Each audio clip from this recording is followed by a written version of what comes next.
तील अनुदानित युरिया खताच्या काळाबाजाराचा मोठा प्रकार उघडकीस आला आहे।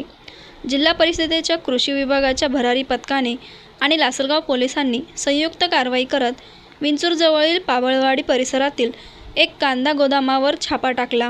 यावेळी अनुदानित युरिया खताच्या गोण्या व्यावसायिक पॅकिंगच्या गोण्यांमध्ये बदलण्याचे काम सुरू असताना कारवाई करण्यात आली।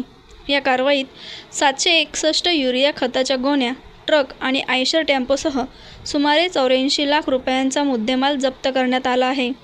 या प्रकरणी 4 संशयितांना पोलिसांनी ताब्यात घेतले असून लासलगाव पोलीस ठाण्यात गुन्हा दाखल करण्याची प्रक्रिया सुरू आहे। या संदर्भात जिल्हा गुणवंत निरीक्षक हितेंद्र पगार यांनी अधिक माहिती दिली। आज कृषी विभागाने जी खतांची कारवाई केली, नेमकी किती माल सापडलाय आणि काय आरोपींना सध्या काय परिस्थिती?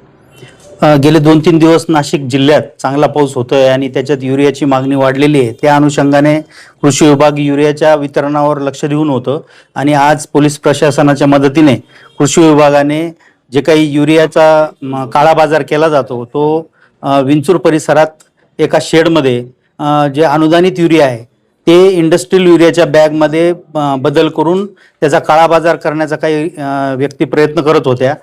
लातूर जिल्ह्यातून आलेल्या गाडीतून तो माल इथं ट्रान्सफर करण्यात येत होता। त्याला कृषी विभागाच्या पथकाने प्रशासनाच्या मदतीने ती गाडी पकडलेली आहे आणि जवळपास 761च्या जवळपास त्या गोण्या असा माल पकडण्यात आलेला आहे आणि त्याच्यावर FIR करण्याची कारवाई सुरू आहे। किती रुपये किमतीचे मूल्य आहे? त्याची बाजार मूल्य 266 रुपये जरी असला तरी तो अनुदानित आहे आणि 2021 रुपये त्याची पूर्ण प्राइस असते। त्या हिशोबाने जर विचार केला तर तो बरीच मोठी किंमत त्याची 19-20 लाखाच्या जवळपास त्याची किंमत। सम्राट वर्मा ग्रुप प्रस्तुत हॉटेल वर्मा पॅलेस येथे मिळतात आकर्षक लक्झरी AC रूम्स, भव्य बॅक्वेट हॉल आणि शहरातील सर्वात सुंदर टेरेस गार्डन। आकाशाच्या सानिध्यात मल्टी क्युजन रेस्टॉरंट तुमच्या चवीची खास काळजी घेईल। ठिकाण उपजिल्हा रुग्णालया शेजारी येवला, कोपरगाव रोड, येवला।